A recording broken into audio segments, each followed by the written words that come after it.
Hello, everyone. Welcome to another edition of Pitchside. Let me take this opportunity to appreciate everyone that takes their time to check out our content. Thank you so much. Really appreciate the feedback that you give us. I also want to take this opportunity to request you, who is just watching Pitchside today, that you can be a part of this family. All you have to do is hit the subscription button, and we can get growing this family together. Now, Pitchside has made a quick stop in Kigali, Rwanda, and we're here to engage a couple of people in regards to sports and, of course, specifically volleyball. My guest today on the show doesn't need any introduction in Rwanda and in Uganda. Why? Because of the history and everything that he's done for volleyball in the region. Mr. Benon Mugisha, who we commonly call Coach Mugi, joins me on set today, and we're here to catch up on a lot of things. So really excited to have you, Coach Mugi, on pitch side, and excited because it's the very first time. Thank you so much. Thank you so much. I'm also excited. Yeah. So, anyways, guys, as you all know, in Rwanda, volleyball is a big deal. Basketball, volleyball, football as well. But yeah, we know for sure that clubs in Rwanda invest billions of shillings to make sure they have very good teams to compete in volleyball on the local scene and also on the international market. Like I told you earlier on, Coach Mugi needs no introduction. Those who are in Uganda know what he has done. In Rwanda, of course, at the end of the season, we all know that he led Rwanda Energy Group Volleyball Club to, the National Volleyball Championship, beating Police, coming from 2 sets down to actually win the championship. We'll get to that. But Coach Mugi, let's start with how you've been able to mix between Rwanda and Uganda. I mean, maybe a bit of your background. How do you come about to be able to settle in both countries comfortably, by the way, without any fear or favor? Yeah, it is easy for me to settle in Uganda and Rwanda Yeah, because I have relatives in Rwanda yeah. and Uganda is home. So, and my mom is Rwandese. So Okay. it is very easy for me. So everywhere is home. Everywhere is home. Yeah. But it's clear that you've spent more time in one of the two countries. Which one is it? Or have you balanced? Have you balanced the time? I've spent more time in Uganda. Rwanda, it is just the job. Maybe come visit some people here and then go back. But I've spent more time in Uganda. Okay, Coach Mik, where does volleyball passion start from and sports passion? Because, yes, I know you're a volleyball coach, but I know we've been together at football games, at basketball games. Where does the passion come from? Yeah, my passion comes way back from my childhood.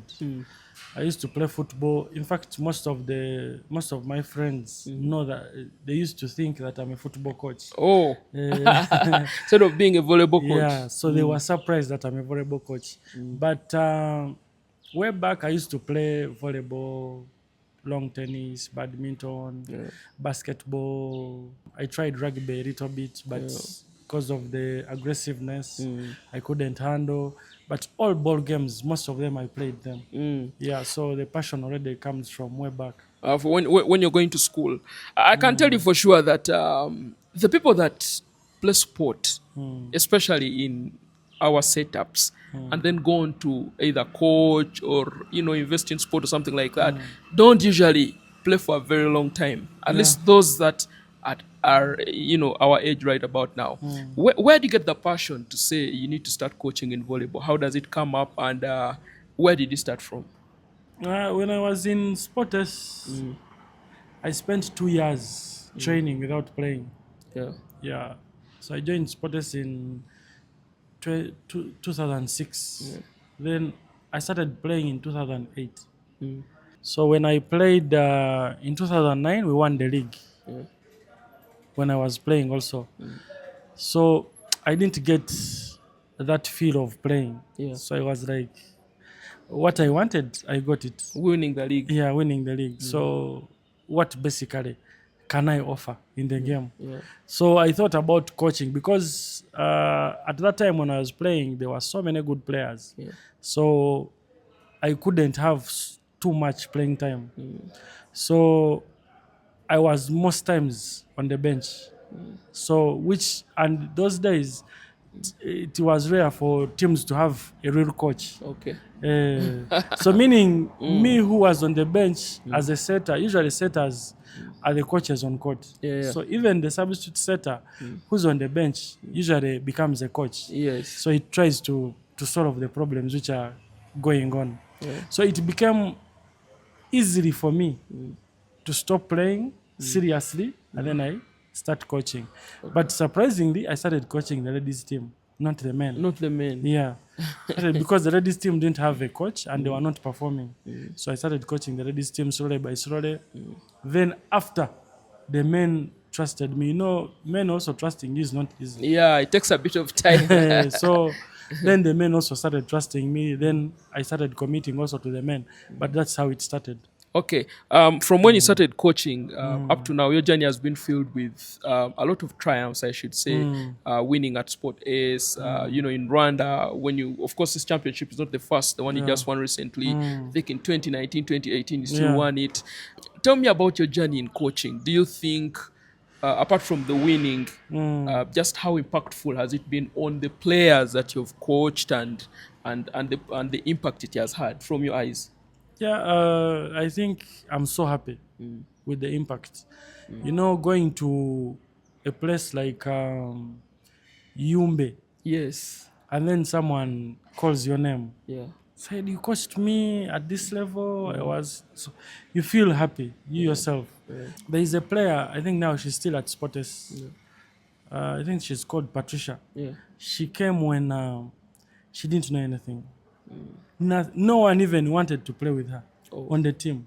So because I had started coaching, I started playing with her so that she can easily adapt. And improve. Right now, she's one of their best players. Even the last 8 years, she has been one of the best players.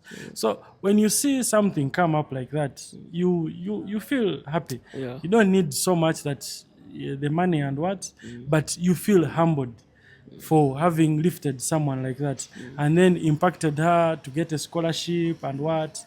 So you find it's more humbling than any other thing. Then the other thing is that I've coached so many players and I've given so many players opportunities, scholarships, jobs. Yeah. So that alone, without even coaching them to win, is bigger than coaching them to win. So you find most times it is so hard, so bad to find someone you have coached and is doing badly. Yeah, it is very bad. Even to have played with someone and then you find the person is not okay. So it is really very bad, more than winning. You see, you might lose. It is one game or one tournament. Next year you will win. Yeah. But that life lives on. Yeah. So it's the impact is there Yeah. with you know, helping players with okay, for helping them in different ways. Yeah. You talk about having impact on players and helping them become better. The one thing that you've also done better is create or leave a footprint wherever you've been, especially now at Reg in Kigali, Rwanda. Tell me about sport in Rwanda. Give me an oversight of how you look at sport and how much it has impacted on the community and the country that Rwanda it is. What's your perspective? Basically, the perspective here, sport is not leisure. So here they take it so serious. It is like your day-to-day job. Yeah. Yeah. So whereby you know this is my only job I'm doing. I'm paid for it. I'm given bonuses. I'm given allowances. So you don't take it lightly. You find a team can give you, for example, every facility you need to Yeah, that's perform. in volleyball. That is football, in volleyball, basketball. football, all sports. Yeah, because me, when I first came here, that's the first time we trained in the Indo. Oh, In 2018. yes. Hey, I had never trained in the Indo. You are always Kubisawe, Just maybe, yeah. and Maybe the Ugandan setting. Yes, the Ugandan setting. Maybe playing a game in the Indo, Yeah. but not training. Yeah. So here you train from in the Indo, you play from the Indo. So it gives you that feel that here things are always serious. Yeah. So they take things professionally. Yeah. I want to understand just how much has that helped the Rwandan sports personalities to grow and catch up with the rest of the region, because over the years the region had taken a bit of a step ahead of Rwanda, but that's not the case today. How far has such an environment enabled the athletes here to grow and perform better? I think the environment, especially to the serious athletes, Yeah. there are those who are not serious, there are others who are serious. All the serious athletes are not the same. Right now, Yeah. you find an athlete that has everything a professional player has. Yeah. He has an apartment, his own house. He has a vehicle, he has a serious business. You find it is only one place you got those things from sport. So that is the main impact. So because sport pays genuinely, Yes, the athletes have and not a only lot, grown off their not off, only genuinely, they are, when you compare, they are paid too much money. Not say too much, but at least it is worth it. worth It it. gives you a reason to wake up in the morning It and gives gun. you a reason to wake up in the morning, go to the gym, do your extra work so that you can earn it. So that you can perform. Anyways, let's move to volleyball.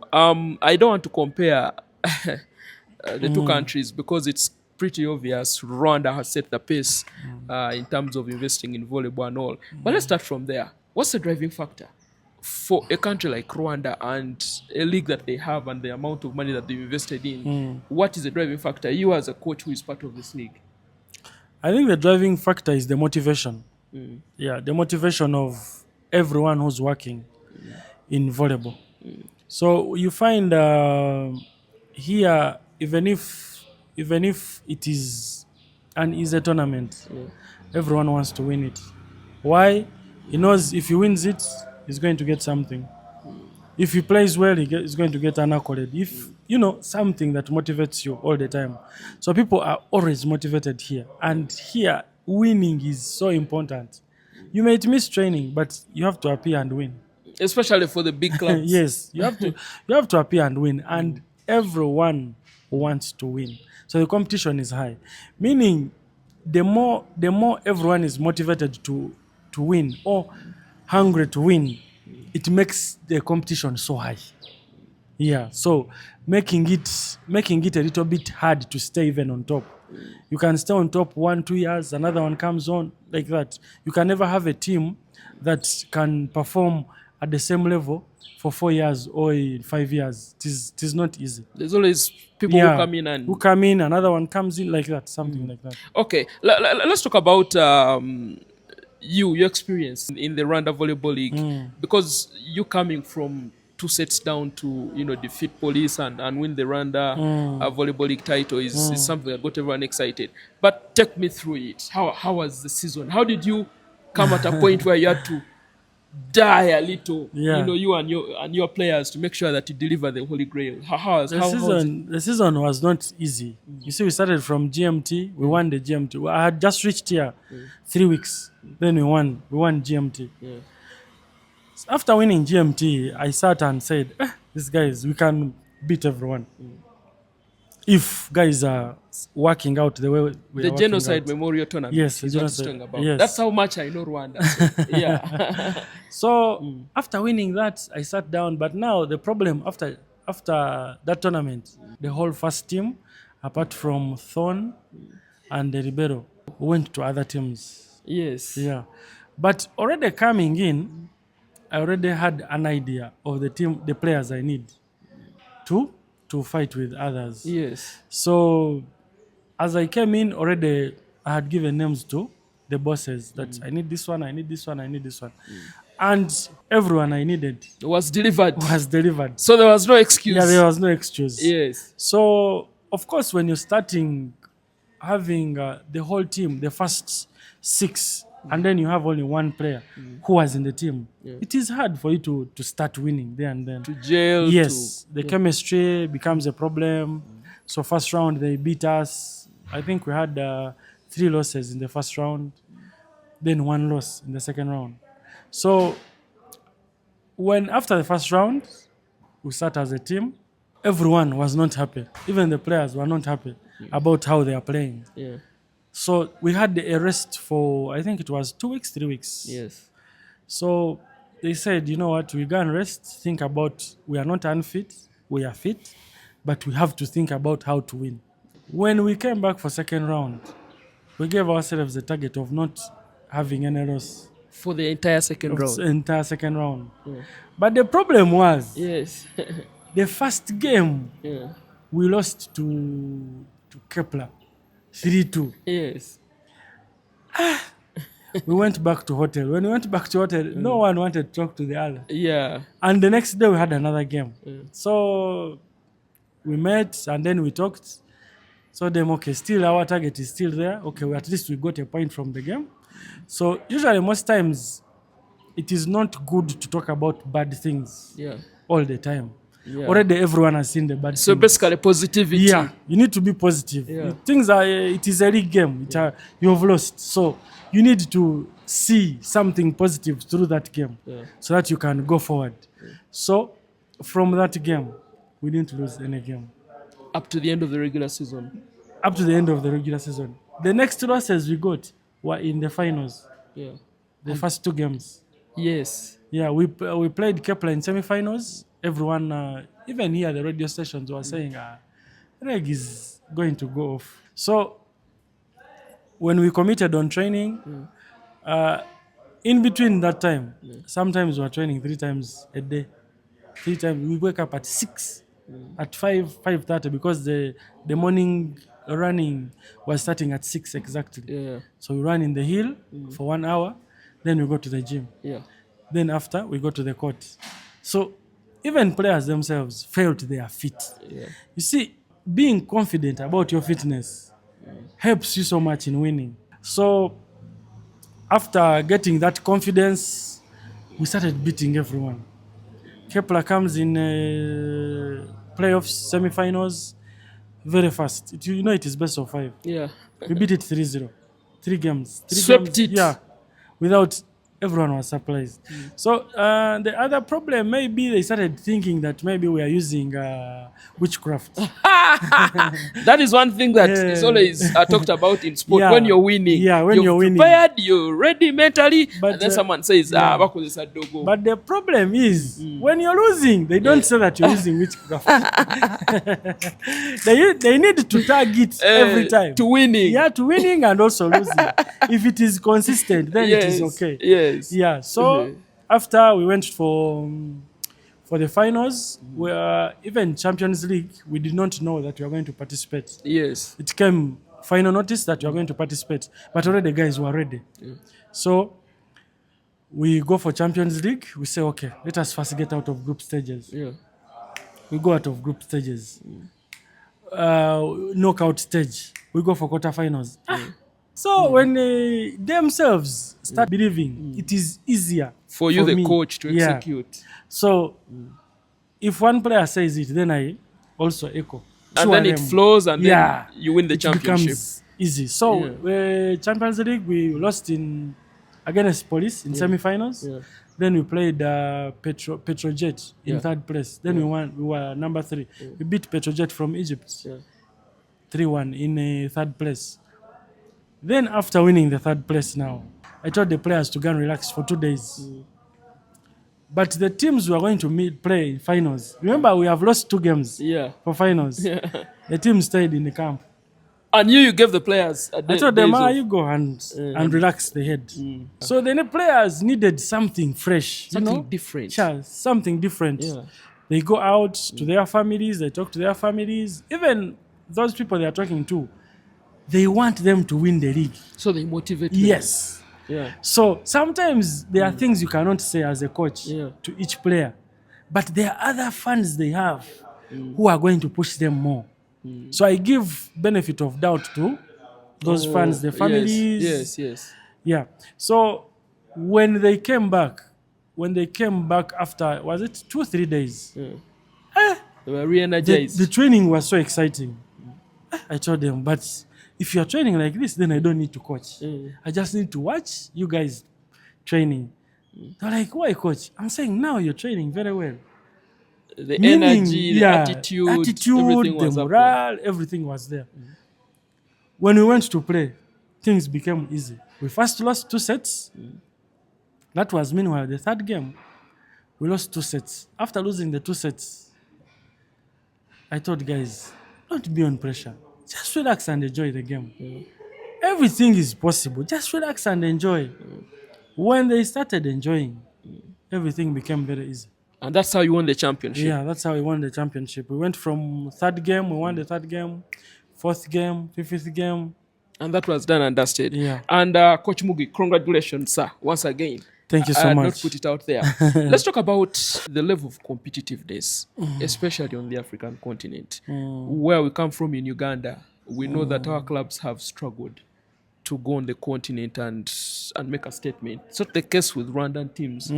Yeah, but apart from, of course, what we know, the level of the league and the financing and all, what are some of those things you've over time picked out from these African giants that you feel maybe if some of these teams took on, maybe they could have a few questions to ask? Yeah.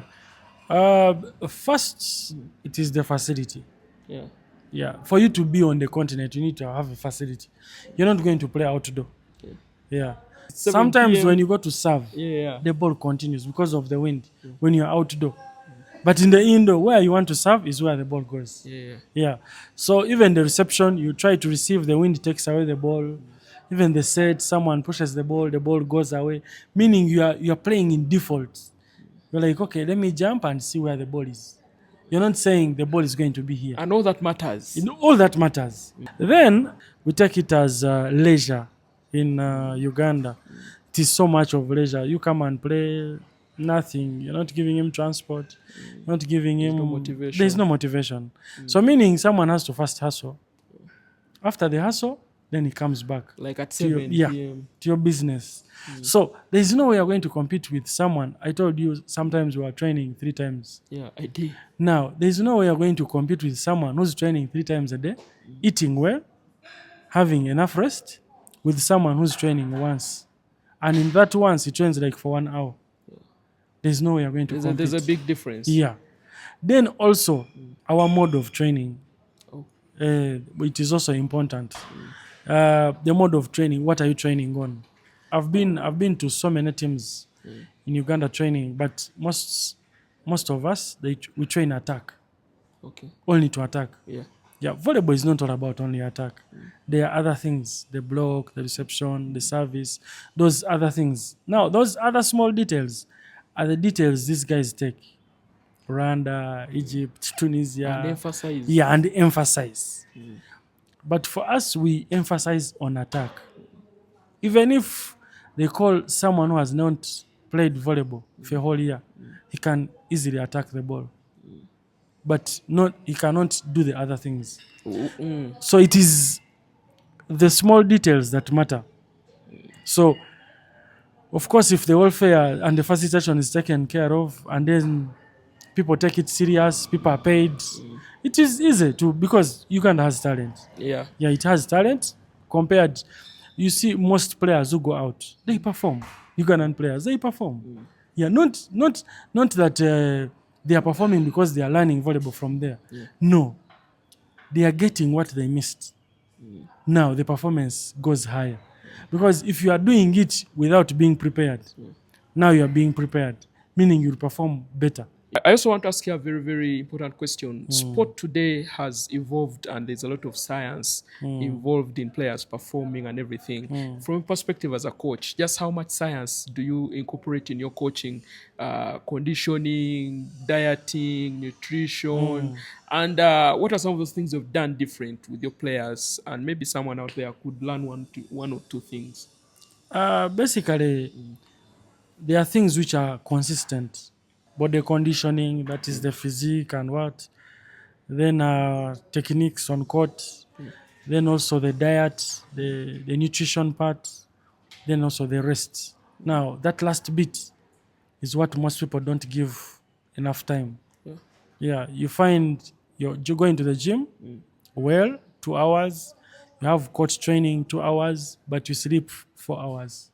Yes. Meaning, even if you eat well, the other trainings are useless. So basically, when you work out in the gym, you eat well, you train well, you need enough rest because that is where the recovery process starts. Most times you go for training, you find your body is paining, but when you don't rest, it pains more.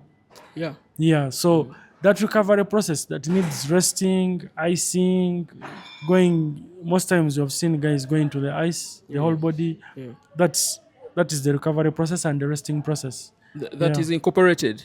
Yeah, in Okay. all that. All right. So, guys, as you all know, we've mentioned this, and I'll repeat this: that the amount of investment in Rwandan sport is out there for everyone to see. Infrastructure, and now it's down to clubs. You have foreign players who are playing for teams here: basketball, volleyball, even the Rwanda Premier League in football. That's why we have the Rwandan national team jersey behind us in an environment where the setup is professional. You also expect a professional structure. Yeah. Talk to me about player agencies in this country and in the sports industry where you've worked now for a minute. Is it existent? Are players now signed to agencies and are agencies doing the right job to look after the players, market them? From your eyes, what's that situation like? I think the situation is everyone is getting to the peak of getting to understand the use of the agencies. Yeah. Nowadays, even in football, you cannot sign yourself. Yes. You can even if they come and talk to you, Yeah. they cannot sign you without talking to To the either agent. the agents. Or the agency. Yes, the Yeah. company your that is representing you. Yeah. Because when you get a problem, they're not going to talk to you first. Yes. They're going to talk to the company Yes. that your player is doing this and this. So it is easy even for the players to find someone who can monitor you from outside the club. Yes. Yeah, encouraging you always to push. Yeah. Yeah. So you find the agencies are making it easy for the players and for the clubs Yeah. because they go in between. They are representing the player. Two, they are looking for the teams for the players. Then most agencies also do the training, the fitness training. Me before I didn't have an agency. A coach who is winning in Uganda and Rwanda, you didn't have an agency? Yeah, but now Yeah. I have an agency which signed me on. Okay. It is Green Nile Sports Academy. Yeah. Yeah, which is signing footballers, volleyballers. Green Nile Sports Academy Yeah. is the agency. Yes. It's signing sports people. Yeah. Not only volleyball, even other teams, even other games, so that they can do the representation. They look for a team for you. Then they have to advise you about even the money you're getting. How to invest it. Yeah, how to invest it. So you find the whole package is. So they have you covered. Yeah, they have you covered. On several aspects Yeah. and everything. Yeah. So you're part of this agency, Yeah. and it's important for athletes out there to know that these agencies play a very crucial role in catering for matters of the players' activities or even the coaches' activities. Yeah. For the time now you've been under the agency, what are some of those things you observed that you've experienced? There is what they can do, and there is what you've experienced that you can share for someone to know that, Coach Mugi's agency is the one that I can really trust and it can deliver for me. Yeah, I think when I was in Uganda coaching, I stopped coaching for like 1 year. Yes, and we kept saying, Coach Mugi, man, and you're like, no. Yeah, I stopped coaching because I wasn't seeing anything. Yes, I'm winning, but so what? There was no value. There was no value. I'm winning in Rwanda, I'm winning in Uganda, but what am I getting? There's nothing. So the sports agency sat me down and got to understand the value I have. Yeah. So when teams came up, before signing for Reg, there were other 3 teams. So it is not my role to talk to the teams and then decide No, no, no, no. It is the role for the agency. He sees where we are benefiting Yeah. and where they are down. Maybe because of this advantage, you go to this. So it made me, it made it easy for me to come back to reg. Okay. Yeah, because of the advantages they saw. So after seeing the advantages, they come and discuss with you because other teams had never been there. Yeah. So he said it is easier for you to go back to reg and then perform. So after making that decision, then you start planning with the agents. Even they help you to plan. You need to go to Rwanda to meet these guys. The agency can even give you transport or they can drive you there. It is it becomes your life becomes very easy. Because you're not now the alone person. You're Yeah. not now in a company which has to run everything you're doing. Do you have other people from Uganda and Burundi that you see in the agency that signed you up that you're working with? Maybe that's also another factor. Right now, they are working. I think after like 3 weeks, Yeah. they are getting some other players to add on because me, I think I'm the first coach. Yeah. Yeah. You a coach. Eh, Yeah, but you can see no gamba. And these guys are bringing in a Ugandan. They're yeah. bringing in. Obviously, the agency is in Uganda. Oh. Yeah, so most of them will be Ugandans. Oh, most of them will be Ugandans. Yeah, because of course, as you get opportunities, most times I want to give more chances to our guys so that they can see, And also experience it. yeah, how life is, and then they judge for themselves. And the other thing, by the way, when a player is talking to a team, Yeah. things to do, especially with money, the way they are going to treat him. Where he's going to sleep. Most times the team feels the player is so demanding. Yes. But if it is someone else to talk to the team about that, they will not take the player in a negative way. Yeah. Yeah, they will take it as this is your responsibility. If you need the player, you need to do A, B, C, D. So most times when you talk as you as a person to the team, you say, this guy is not a good guy. But that is the role. That is what they are supposed to do. But because you also don't know that it is right to do that, you feel they are saying the truth. Yes. Yeah. You listen to them more. Yeah, also yeah. because you want the deal to get Yeah, over the yeah. line. Yeah. So you listen to them more, and by the time you know it, maybe you've got the short end of the deal. Yeah. And all of that. So Coach Mugi, let's move now back to you, away from the agency that you're signed to, and the amazing work they're doing. I'm pretty sure now you are about or you're preparing for the new season. What are you looking forward to in your position and with the team and the players? We are preparing on reinforcing the team Yeah. and then putting the team in a good shape. All right, we can't have this interview without talking about the impact of the fans on the game of volleyball in Rwanda and also in Uganda. I've seen the KVC and all of these tournaments, and crowds come in and cheer on their teams. Your opinion on the fans and just how much they've enabled Reg to perform? The fans, I don't know what to say about the fans because I was so surprised to see what the fans can offer to the team. The support. Me, I was there. I got gifts from people I don't know. Yeah? Appreciating you. Appreciating me. So I'm like, things can reach this extent. So the fans are really so supportive, and they make you to push yourself even harder so that you can make them. You see, sometimes when you're chatting with some supporters and they are believing in you so much, you feel when you let them down, you feel You you've feel- killed so many people. yeah. So they make us push to the limits so that we can make sure that they are in happiness all the time. And making a fan happy, you have to win. Yeah. There's no shortcut. They only associate with wins. Yeah. Okay, let's slide away a bit from volleyball and talk about football, which you definitely follow.